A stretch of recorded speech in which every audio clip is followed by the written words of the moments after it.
Okay, we briefly mentioned this notion already before, but let's talk about the two words pit and spit. We could also add some other words there like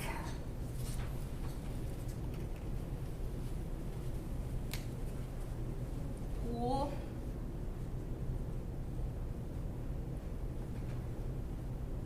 versus spool. And let's focus on those sounds that are represented by the grapheme, by the letter P, in both pit and spit. And another example, pool versus spool. Are they identical? Are the P's identical?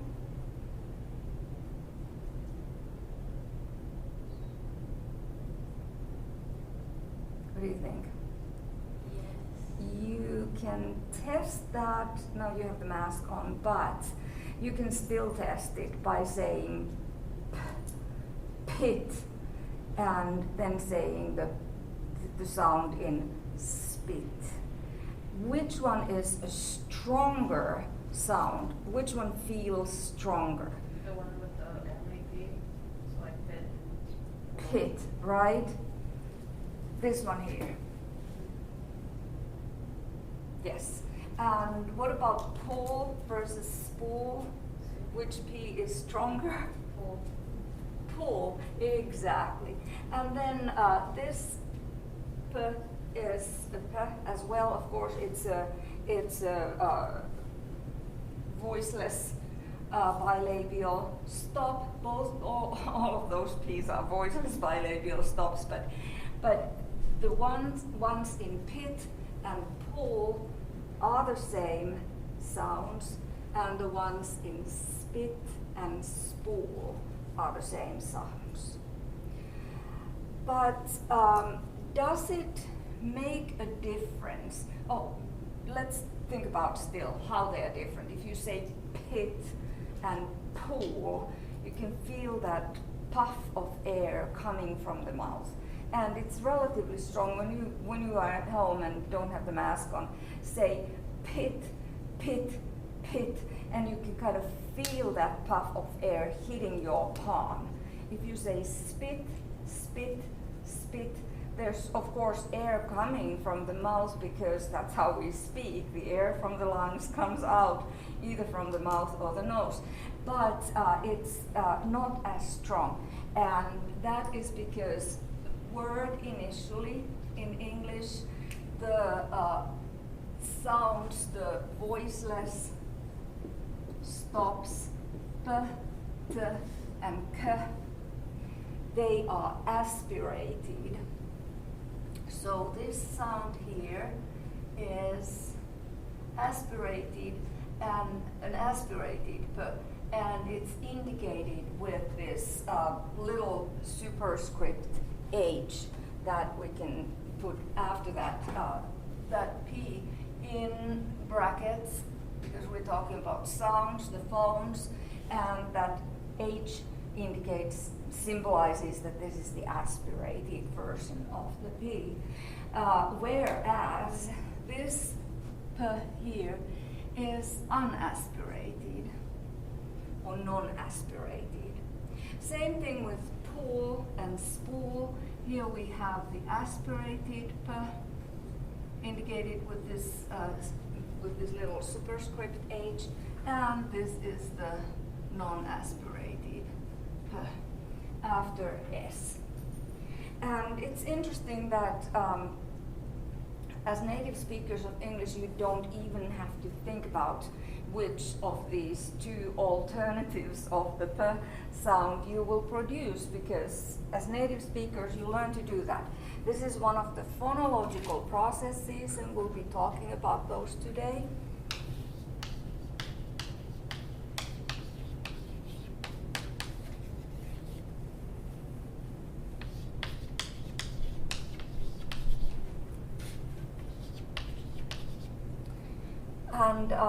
And that comes naturally to a native speaker. Phonological processes are something that they are like they make the speaking sound native-like. It also makes the process of speaking. It may make it a little bit easier, but we'll talk about the different kinds of phonological processes that there are in a moment. But this is one process which is called the strengthening. That word initially, in the beginning of the word, the voiceless stops. P, t, k, they become aspirated.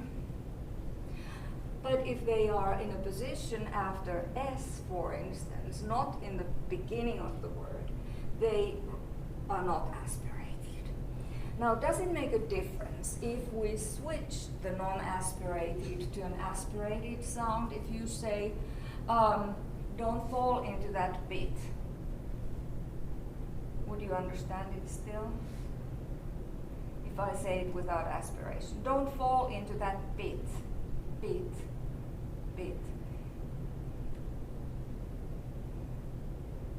like beat.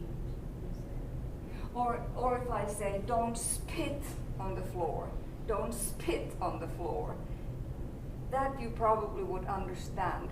This would sound a little bit odd, and in my first language, there are no aspirated p, t, k word initially.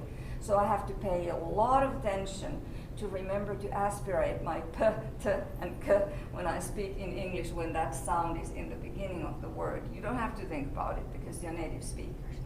But they, you probably would understand, you would just think, oh, she has her accent today a little bit stronger than normally. So if I say don't spit or don't fall into the bit. Okay. Of course, there's also a word bit in English, and that would be a different story. But what we have here, these two possibilities, and they are not the only possibilities for us to pronounce the B sound. And actually it is what we call a phoneme in English, because there is this difference, like we have the minimal pair, pit versus bit. These are two different phonemes in English. So a phoneme, and we've got the definition here, is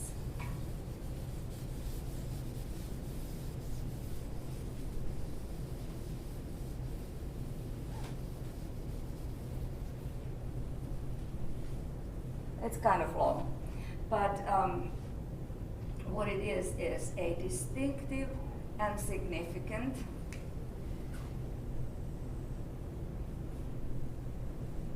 structural element in the sound system of a language. Okay. A phoneme is an abstract element, and it's defined by a set of phonetic features. We have just learned how to define the phonetic features for consonants and vowels. And these phonetic and these phonemes, a phoneme is an abstract element that can have alternative manifestations that are called allophones in particular environments. So there should be end parentheses there. So based on that, P is the phoneme, and P, like in pit and pool, and P, like in spit and spool, are allophones of the phoneme P. So these are allophones, they are variant pronunciations, variant realizations, allophones of the phoneme.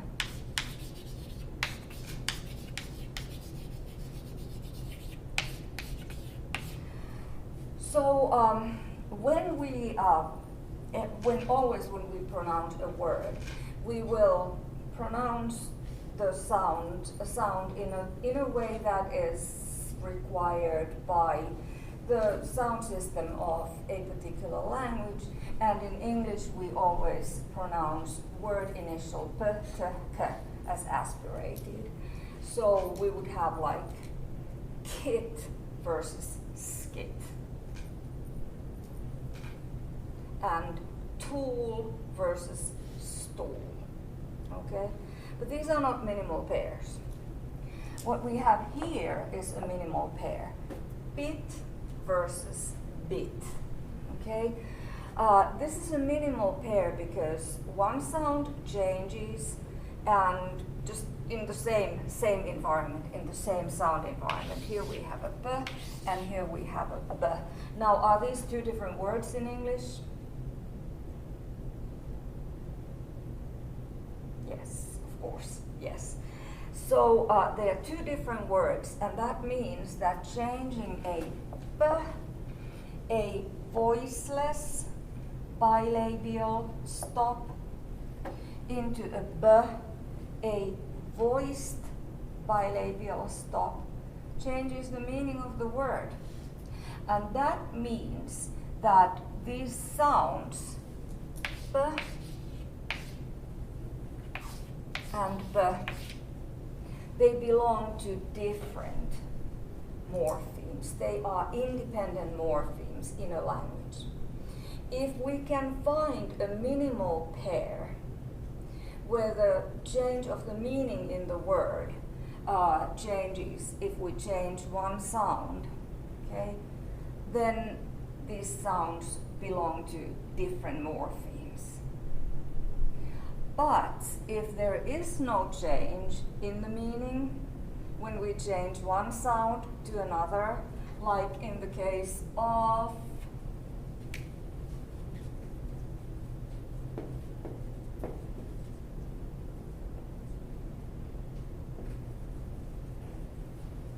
cool versus school, of course we need to think about these in terms of how they are transcribed. This is not a minimal pair because it's not, here the sound is added. So cool versus school, obviously there are two different words as well, but let's focus on these k sounds here. Same or different? Physically same or different?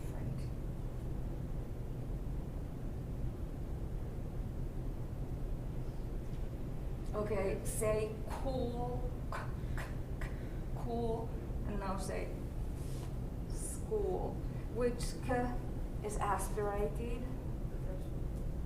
The first one, yes. This one is aspirated, so we could put a little h there, and no little h here because that is the non-aspirated k. Now, if somebody says, that's really cool, without the aspiration, that's cool, it sounds odd, but you would understand it. It's not like, creating a different word. Cool, that's cool. And then if you say, I have to go to school, aspirated k here, sounds very odd, because that's not how native speakers would do it. I have to go to school, but you would understand it. So the meaning of the word does not change if you change one allophone to another, because those two allophones belong to the same phoneme. So in the case, we do the same thing here. So k is a phoneme in English, and it has two allophones. Aspirated k and the non-aspirated k. And it has, because every time we pronounce a word, that is the physical realization of a phoneme. So the phoneme is an abstract notion, but it always has a concrete realization as one of its multiple allophones. Allophone meaning allo is like variant and phone is the sound. So these are the variants of the phoneme. Is that clear? Yeah. So when we say that these allophones, they are concrete realizations. For instance, we can put a phoneme, if you doubt that you're really aspirating the p, t, and k word initially in the beginning of a word, you could put it through a sound voice editing system available quite easily. On your phones, you may say pull versus spool, and you can see that the p, it looks different. Okay, there's that puff of air that follows the p in pool, and pool follows the k. Okay, so that's it. And how do we know? Because this is language specific. How do we know if a sound is an independent phoneme in English, for instance, or whether it's just an allophone of another phoneme? We can use the test of minimal pairs.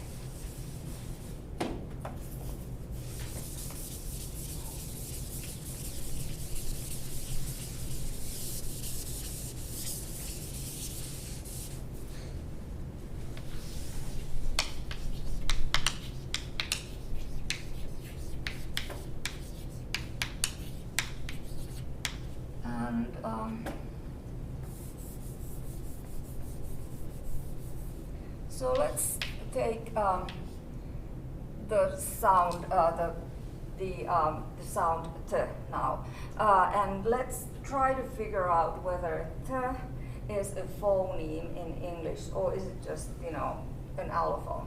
So if we take the word tool, okay, and then let's just keep changing that initial sound, and we can then see what kind of minimal pairs we can come up with.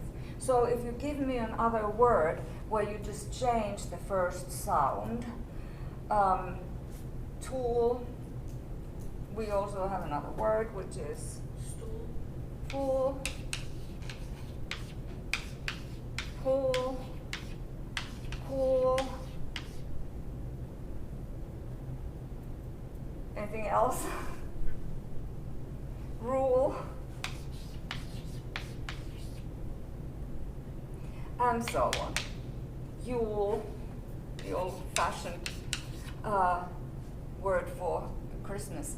So what we have is a multiple set of minimal pairs. Tool versus fool, tool versus pool, tool versus cool, tool versus rule, tool versus Yule. And this proves the fact that we have these minimal pairs. We can build these minimal pairs where the sound changes in the same phonological environment of that word. This means that all these sounds that change the meaning of the word, they must be independent phonemes in English. So t is a phoneme, and of course it's realized, in this case it's realized as a t, as an aspirated t, because it happens to be in the beginning of the sentence. F is a phoneme, p is a phoneme, k is a phoneme, is a phoneme, and y is a phoneme. So this reminds you of the consonant chart, because the consonant chart is basically listing phonemes in English, except the glottal stop, that wasn't, and the flap, those are not phonemes in English. But we can, let's take the word fool, and let's change the middle sound there, and we can then see what other phonemes we may have. So here we have, and okay, when we put the IPA symbols within slanted brackets, it means that we are talking about phonemes, not phones. Okay? Here we have to put the k, the aspirated k, and the non-aspirated k in brackets because we're talking about phones. You know, these happen to be allophones of the phoneme, but when we talk about a phoneme, then slanted brackets. So that's the difference. So let's change the middle sound here.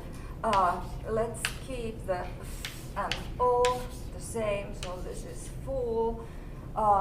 What other words do we have in English if you change, and you would be changing the vowel here?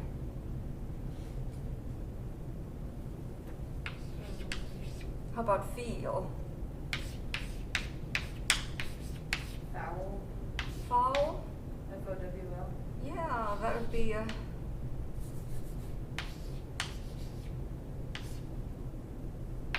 Is that how it's written? I don't know. I think it's a U. Oh yeah, that's Yeah. right. That's right. So, vowel and feel would be one. Here we have the Fall. fall. Here we have the fall. Okay, and so on and so forth. So what we can conclude here is that E is a phoneme, U is a phoneme. Oh, that's the, no, this is, I'm sorry, that's the E. So that's the lax E. And here we have the tense E, and here we have the diphthong. Two sounds following each other, but diphthongs are kind of perceived as the same sound, and here. And we could go on. We could also take the last place here from Phil and start seeing what kind of minimal pairs we can come up with. So we have Phil. If you change that last one, we can get like fifth and fib. Like, don't tell a fib. Isn't that the same as like y? So O is a phoneme in English. T is a phoneme, and B is a phoneme. And then each phoneme can have different allophones, variant pronunciations, which we can change without changing the name, the meaning of the word. And what I would like you to do is, if you have your books with you, if you don't, I'll put it here on the board. Yay. Empty side here.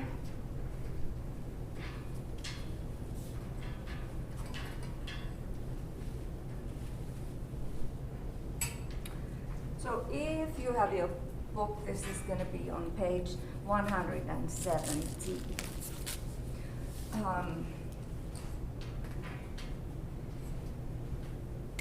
Let's take a string of words like stop,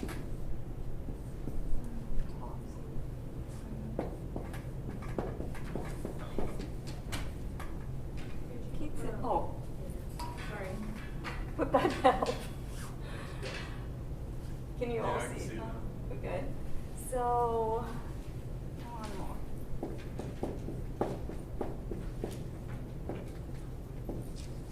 So we have 4 words here, and let's focus on the sound represented by the grapheme. When we talk about graphemes, we would put it in angled brackets. So let's focus on the T letter. So here's one. Here's one. Here's actually two, but they're pronounced as one sound.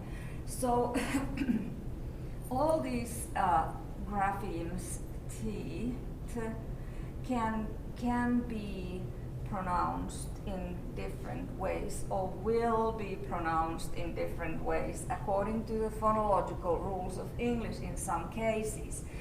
Sometimes it's optional, sometimes it's obligatory.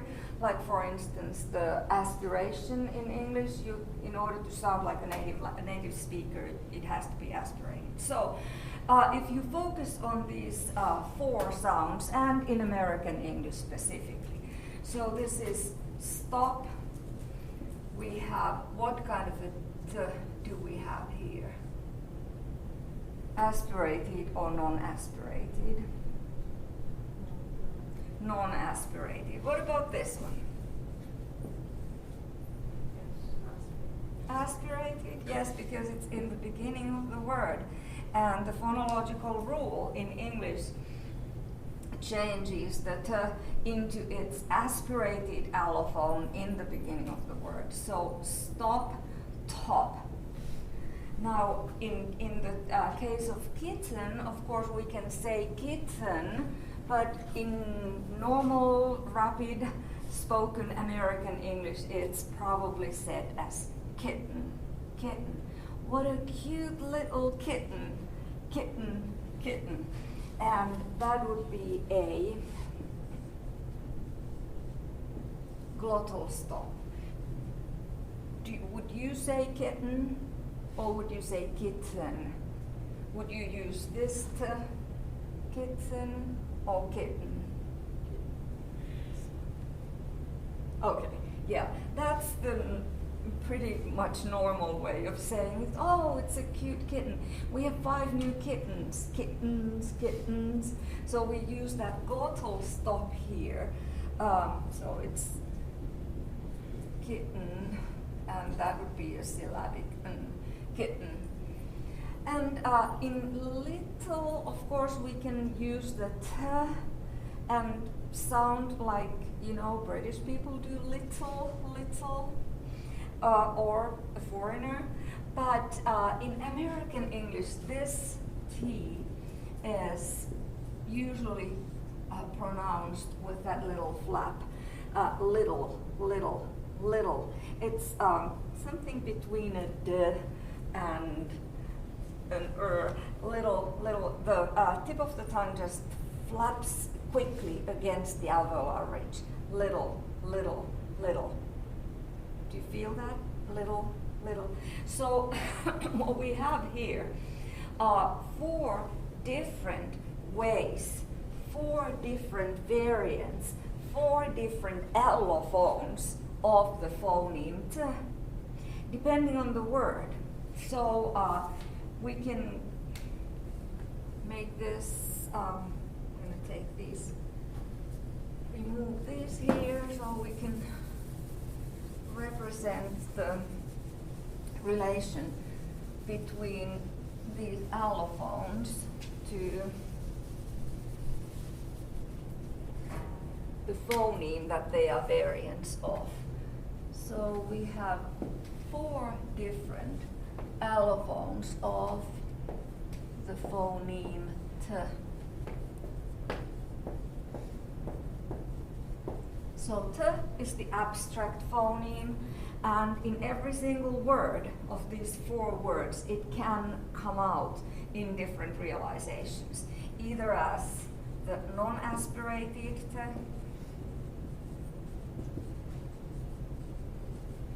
allophone, or aspirated, or sometimes as a glottal stop, and sometimes as a flap. Okay. And these, of course, are allophones, variant pronunciations, allophones of the phoneme.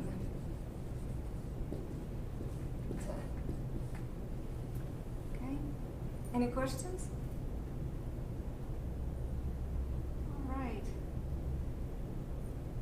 So,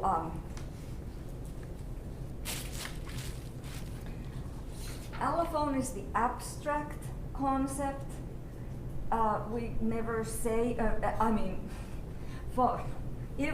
erase. Phoneme is the abstract concept. We never pronounce a phoneme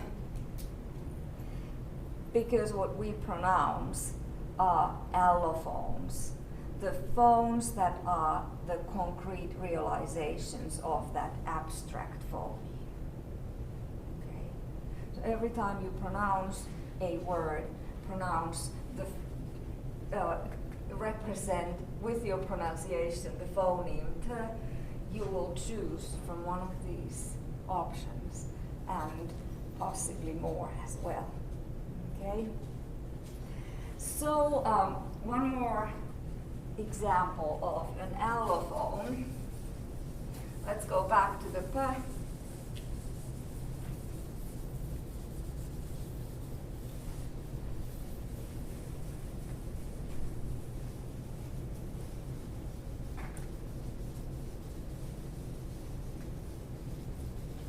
So let's talk about the phoneme p. Again, you already know that it has at least the two allophones, the aspirated and non-aspirated, like pot versus spot. But let's look at this word.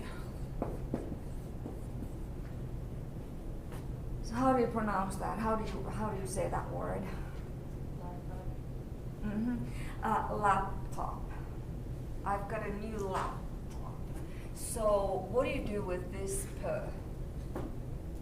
Do you release it? Do you say laptop?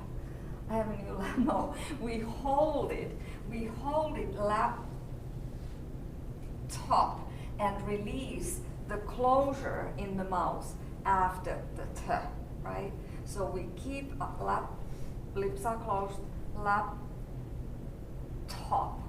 and the release happens here. Okay, that is the so-called unreleased allophone, unreleased p.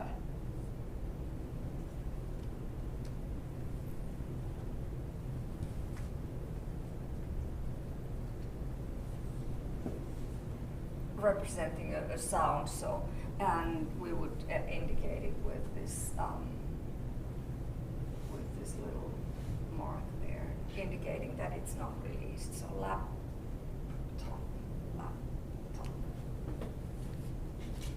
Okay.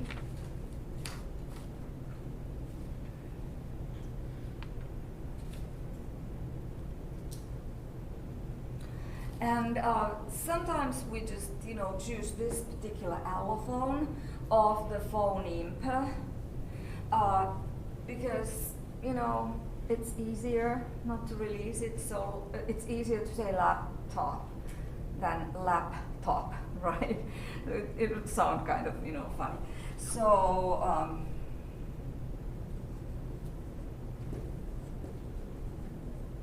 in rapid speech, where's the soap? Where's the soap? Or can you bring the soup?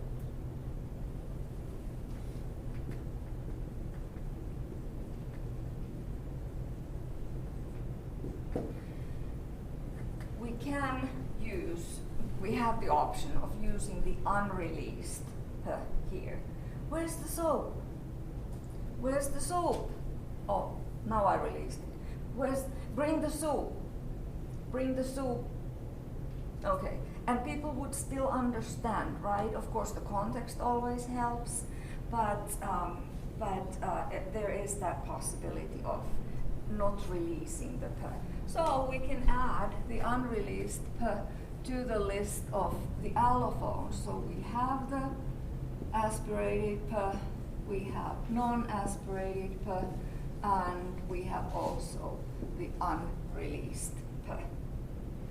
So it's kind of, these are the allophones of the phoneme p.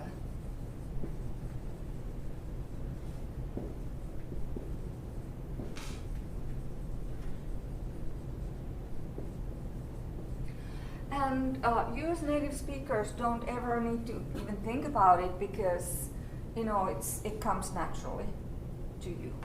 So let's look at a couple of these phonological processes, or start at least looking at it. I may need to supplement this with something online for Friday. But let's read these. So these are in broad transcription. When we use broad transcription, we don't put all the little details there, and it might be better if I put this in square brackets, because we are not focusing on which allophone of the k, for instance, here has been used, because that's not the point. Here, how do you read this?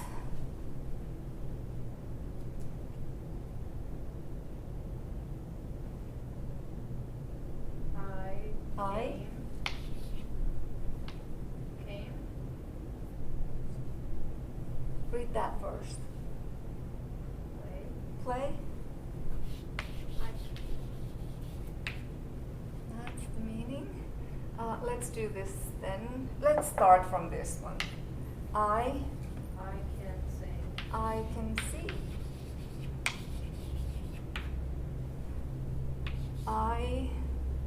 What is that? Can count. Count. So what are these things here? If you read it according to how it's transcribed, it sounds totally normal, totally natural. I can play.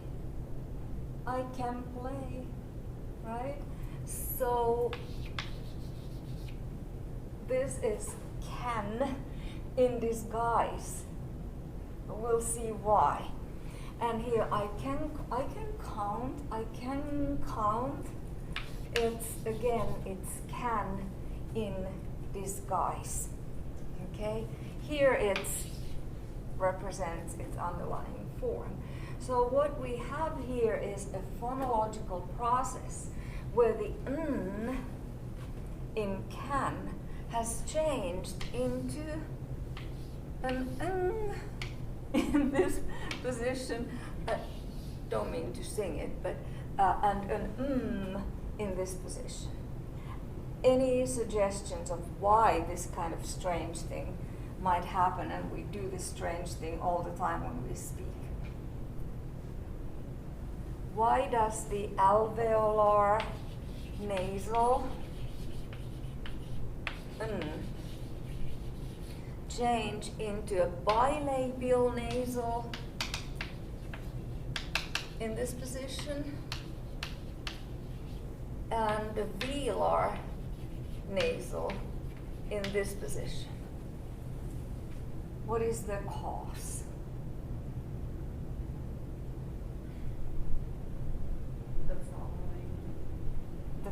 Exactly, the following sound. Here we have a bilabial stop following. So it's really easy for us to kind of anticipate that a bilabial sound, a bilabial stop is coming up after the alveolar nasal. So if you try saying I can play using the n, I can play, it takes a little bit more effort, doesn't it, than saying I can play, as opposed to I can play. And most native speakers do this because it makes the flow of our language easier.